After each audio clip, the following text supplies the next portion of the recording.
From the dawn of history, mankind has revealed an unconquerable urge to improve his lot. Along with his requirements of food and shelter have been the deep-rooted desires to reduce drudgery and to move freely beyond the horizons of his limited domain.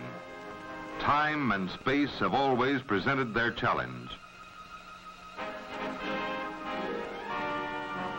Man early recognized that energy must be found, harnessed, and properly applied to help him. But throughout many centuries, man was unprepared to see the potential servant in a substance that occasionally seeps from the Earth's crust, oil.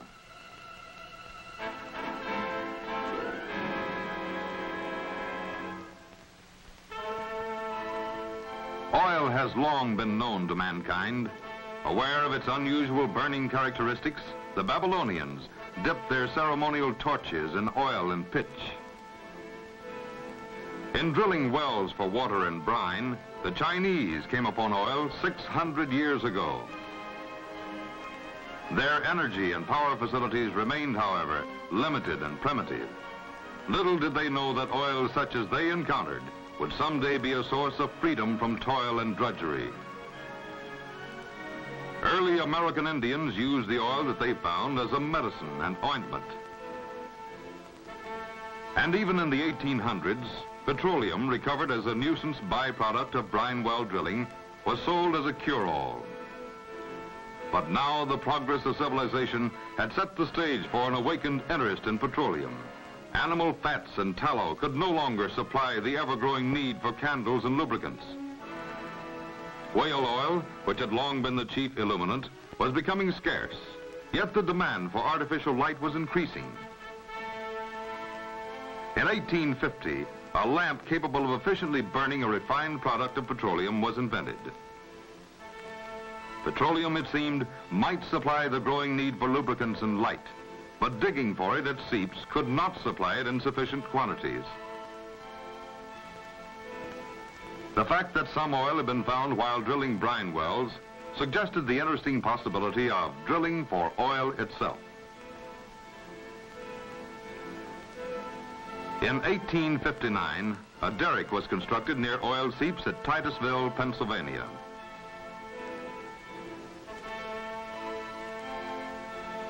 This was accomplished under the direction of a retired railroad conductor, Edwin L. Drake.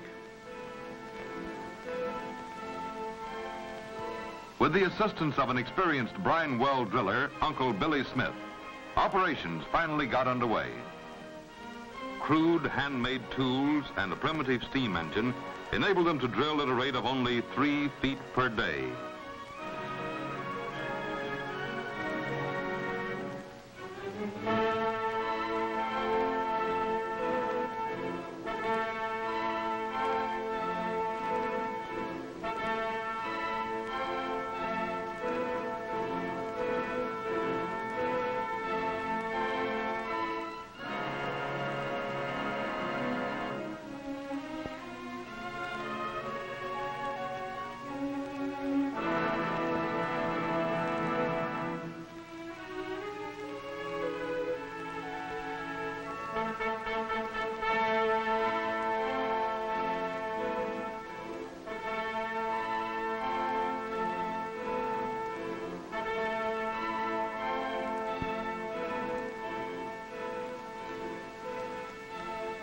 A depth of 69.5 feet had been attained with no encouraging signs when one Sunday morning, Uncle Billy took a look around.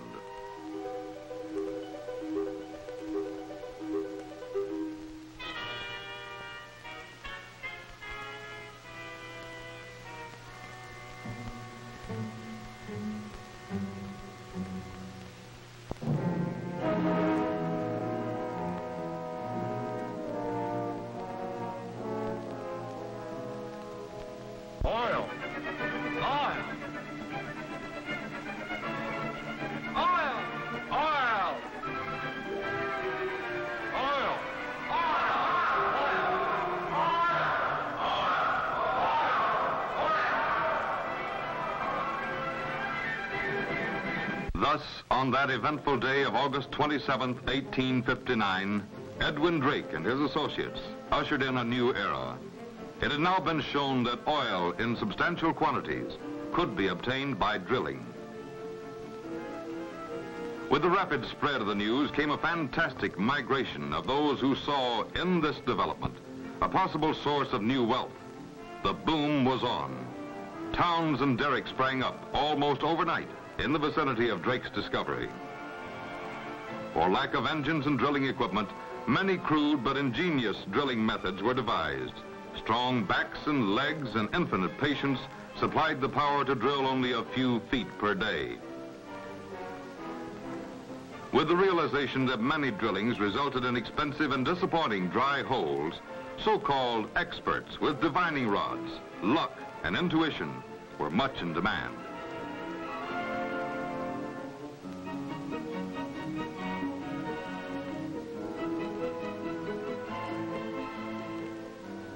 Yet the combined efforts of these pioneers resulted in rapidly increasing oil production. Waiting for slow and inadequate transportation, oil piled up at the well sites. Storage became a vital problem. Anything that could hold oil was pressed into service. Thousands of wagons and teams became regularly engaged in hauling the oil to the nearest shipping points.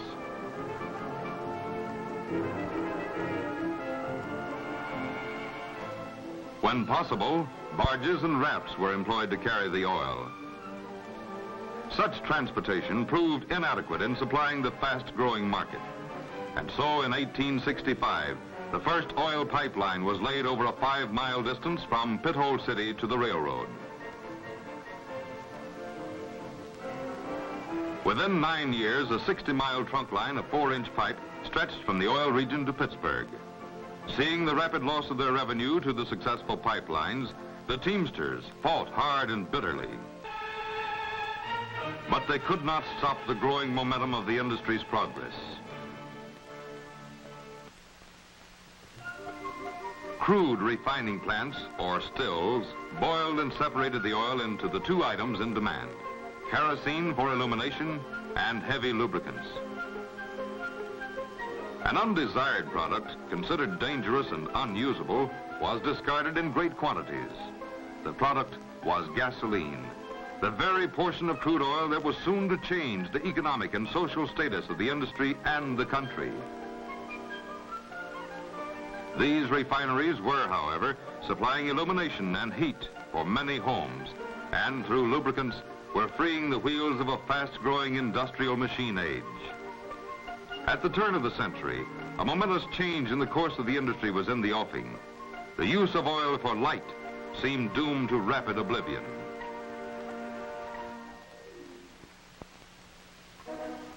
At this critical stage appeared the invention that was to revolutionize the oil industry's course of progress and change the living habits of the nation. No longer was gasoline destined to be a useless byproduct. Instead, with the swift popularity of the automobile, gasoline quickly assumed the position of prime demand. With the development of the internal combustion engine, a long unrecognized potential use of oil had at last been revealed to mankind. The recognition of oil as an economical and easily handled liquid source of power was the springboard for a new era of magnificent progress.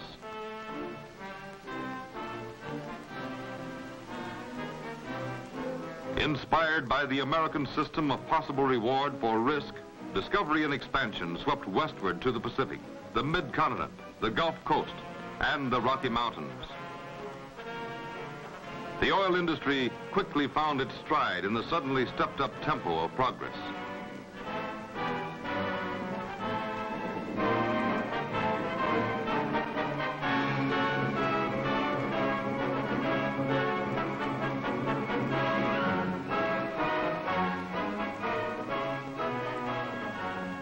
With ever-increasing and improving oil products, it kept pace with invention and even forced it to proceed at a rapid rate.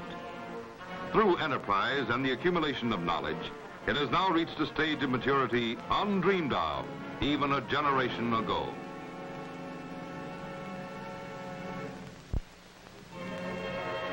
Throughout millions of years since the Earth's formation, constant heaving, buckling, and erosion have changed many portions of the Earth's surface.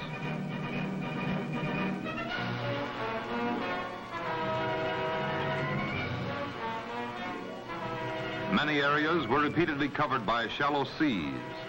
Countless billions of tiny organisms died and settled to the bottom, where they became buried under sand and silt. There, it is believed, the entombed organisms were transformed into oil.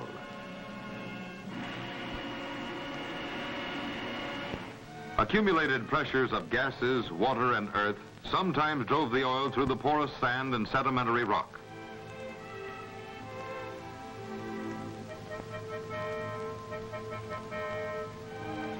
And often, it migrated to underground reservoirs sealed by non-porous formations where the oil was trapped. It is from these reservoirs that oil is now most likely to be recovered in commercial quantities. Thus, today, the oil geologist searches both for locations where oil may have been formed and locations where oil may have been trapped. Conditions that were favorable to the formation of oil may be indicated by traces of ancient seas and fossilized remains of long extinct organic material. Underground formations where oil may have been trapped may be indicated by surface structures. Stereoscopic photographs are a great aid in the study of surface indications. Another method of search for oil is through chemical analysis of soil samples for minute evidence of seepage of the lightest hydrocarbons. The economy of this method permits blanketing large areas, and promising indications are then verified by more expensive detailed geophysical methods. In the far-flung search for oil, modern geologists and geophysicists often make use of the helicopter and the marsh buggy, a special vehicle which can take them into almost inaccessible swampland. Subterranean oil traps may be found by mapping underground formations. The gravity meter gives clues to the nature and depth of these formations by measuring the gravitational pull. The magnetometer is another instrument that can help plot underground formations by measurement of the Earth's magnetic fields. One of the most important of all methods of search is the seismograph. A shallow hole is drilled for a small explosive charge, and special microphones are strategically placed around the shot. The detectors will pick up the explosion and the shock waves reflected from far underground. This will give information as to the shape and depth of the underground strata. The shock waves are reflected by the various rock layers underground and are recorded at the surface. The time it takes for the waves to make this round trip varies with the distance they travel. The recorded measurement of this time lapse indicates the depth. Thus, through a series of shots, the shape and depth of underground formations are mapped with accuracy. The seismograph is even used to detect potential drilling sites several miles out at sea. Special sensitive geophones are lowered into the water to predetermine depths and positions. Explosives are detonated under the water. As on the land, the recordings of reflected shock waves reveal variations in the ground strata under the seabed.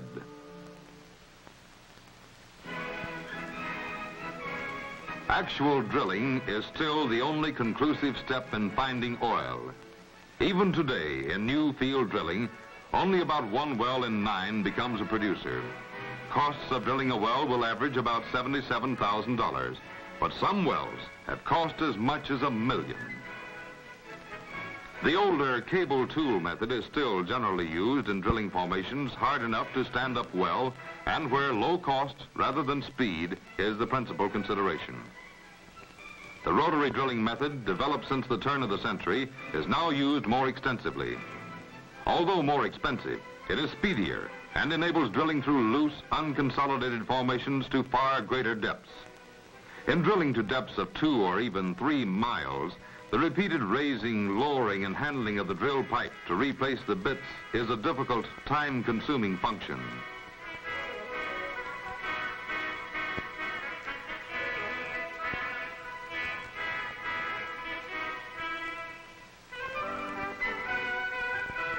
Steel pipe or casing is used to line the well walls and give them strength to prevent caving in of the hole. Cement, pumped around successive strings of casing, seals the holes against leakage of oil, gas, or water.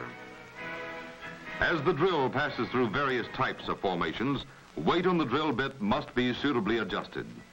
This retards wandering of the drill from its course and possible buckling or bending from the accumulating weight of added drill pipe. Chemically treated muds are pumped through the hollow drill pipe to cool and lubricate the bit and carry the rock cut away by the drill back to the surface. It also plasters the walls of the hole to help prevent cave-ins. A screening device called a shaker removes the rock particles from the mud, preparing it for reuse. Samples of the cuttings are examined to determine the kind of strata being drilled through.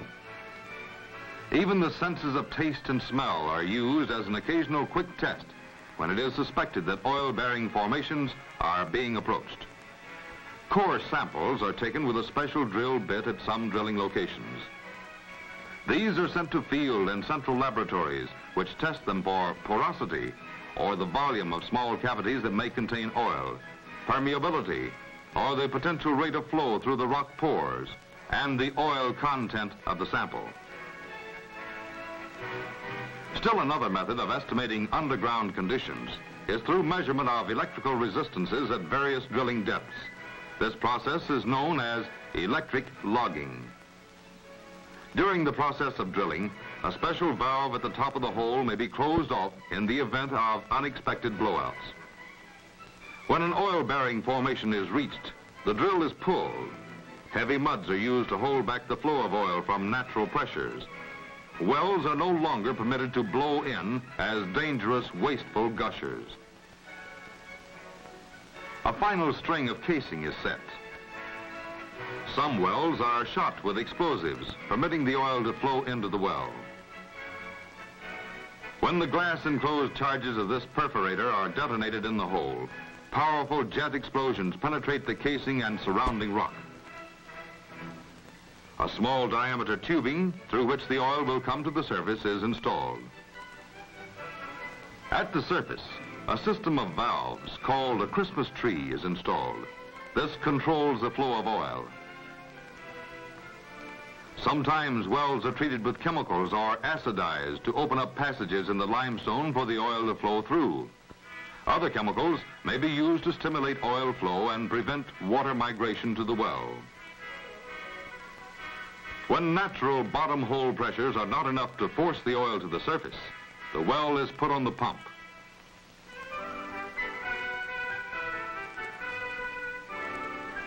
In many locations, ingenious centralized power systems work a number of well pumps, bringing the oil to the surface and sending it to the storage tanks.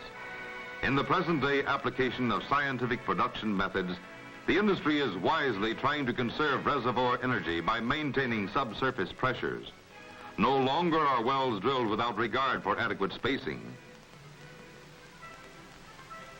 The production of individual wells is carefully regulated to prevent waste or depletion of reservoir energy. However, in many fields, reservoir pressures have been lowered to a point where oil does not flow naturally to the wells. In many such locations, natural gas, usually associated with oil production, is first piped to cycling plants where liquid products are extracted. The gas is then pumped into the oil-producing zones, where the pressure helps the oil to flow through the sands and porous rock toward the wells. In other locations, water instead of gas is employed to drive the oil. These are a few of the many ways in which oil is now recovered that would otherwise have been lost forever. Oil production on land has been augmented in recent years through drilling at sea. Oil producers are thus opening vast new production potentials to bring more oil to the nation. Today's oil scientists know that crude oil is a complex chemical mixture of molecules of many different kinds. It is a liquid treasure chest from which hundreds of finished products may be derived through refining. The industry's complex research is constantly disclosing new products from oil, as well as developing processing techniques designed to produce them efficiently and economically. In the initial stages of modern refining, the flowing oil is heated in a pipe still to about 800 degrees Fahrenheit. This superheated oil then enters a fractionating tower. Upon release from the confinement of the pipes, all but the heaviest portions of the hot oil flash into vapors and start to rise in the tower. Various components of the crude oil vapors condense or change back to their liquid state at different temperatures. As the vapors rise to successively cooler levels, the heavier fractions condense on lower trays and the lighter components collect on the higher trays. Thus, products or fractions ranging from asphalt and heavy oils on up to light oils, kerosene and gasoline may be drawn off independently.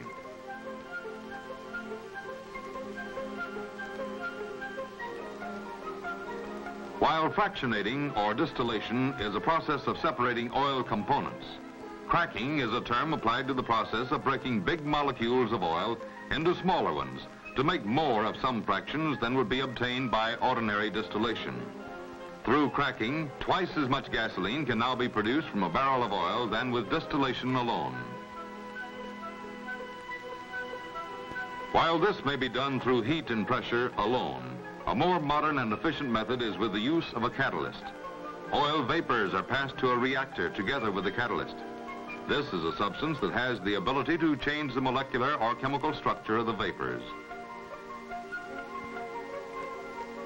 The mixture of cracked vapors is then sent to a fractionating tower for distillation or separation of the newly formed components. The used catalyst is sent to a regenerator that prepares it for reuse in the system. A number of other ingenious processes are now employed to take apart, put together, or rearrange the molecules of petroleum. Through a carefully controlled production balance of refinery products, the oil industry now supplies not only fuels and lubricants, but the basic ingredients for a limitless variety of chemicals. These in themselves are the foundation of gigantic new industries. Petroleum-derived plastics, found in many of our modern fabrics, are made in plants such as this. The manufacture of soaps and detergents is another large enterprise using petroleum products. The synthetic rubber industry is still another based upon petroleum-derived chemicals. Recent times have seen a tremendous increase in the uses of a variety of synthetic rubber. Today, the distribution of petroleum and its byproducts has in itself become a tremendous enterprise. A network of pipelines is an essential part of this undertaking. Modern machines have greatly eased and speeded the task of digging the trenches and preparing the thousands of miles of pipe required. Pipes were formerly screwed together, but modern welding techniques help produce a continuous and unbroken artery of steel. Before they are buried, the pipes are thoroughly cleaned.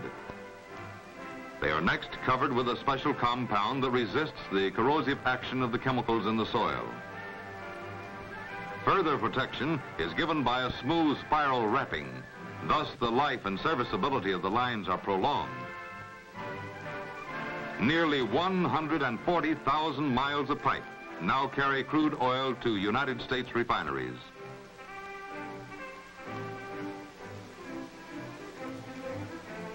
Another 23,000 miles of pipe carry finished products of petroleum. A gigantic system of pumping stations forces petroleum and its products over and through all kinds of terrain. Under modern methods, various oil products are pumped through the same line in adjacent sections or units. Modern oil tankers and barges account for a large percentage of the bulk transportation of oil and oil products. The tankers are indispensable for the overseas movement of oil. Railroad tank cars have also kept pace with oil development, many of them having specially prepared compartments. They daily carry millions of gallons of various oil products. More than 100,000 tank trucks are in service today. They represent an efficient and flexible means of oil distribution. Through such trucks, there is an ever-increasing trend toward distribution of oil products direct from the refinery to the service station and the consumer. The automobile service station itself represents a high degree of friendly, competitive efficiency in modern petroleum distribution.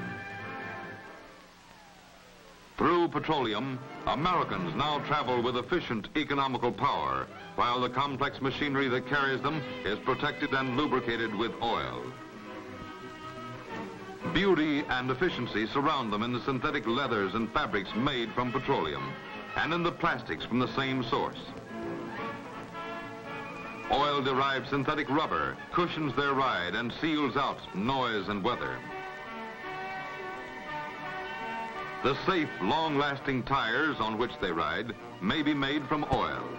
85% of the roads on which they travel are paved with petroleum products. Through petroleum energy, people and products are now transported speedily and economically throughout the nation and the world. Man's desire for freedom of movement has been fulfilled with petroleum. What 3 gallons of gasoline did 25 years ago, 2 gallons will do today.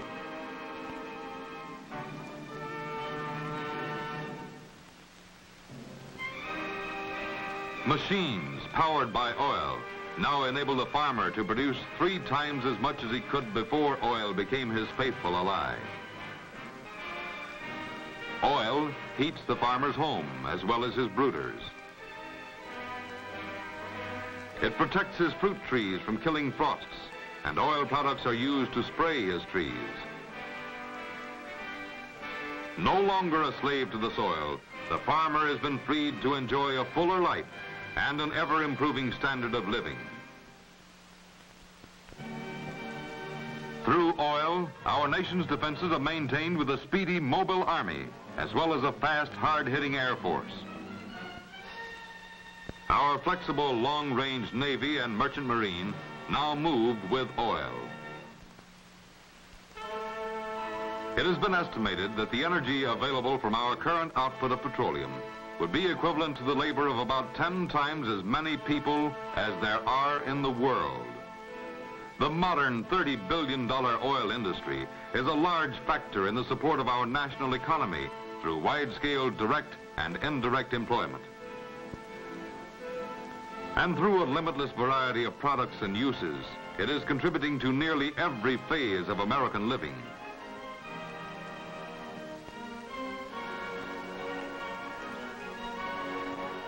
In the relatively few years since the oil industry's inception, traditions of progressive service and responsibility have been established, which will be the foundation for even greater contributions to the welfare of the nation and the world.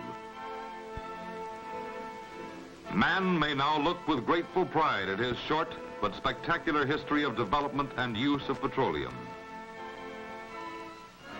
Through truly American enterprise and ever-increasing knowledge, our lives will be yet further enriched through the wise and efficient utilization of this bountiful resource, oil.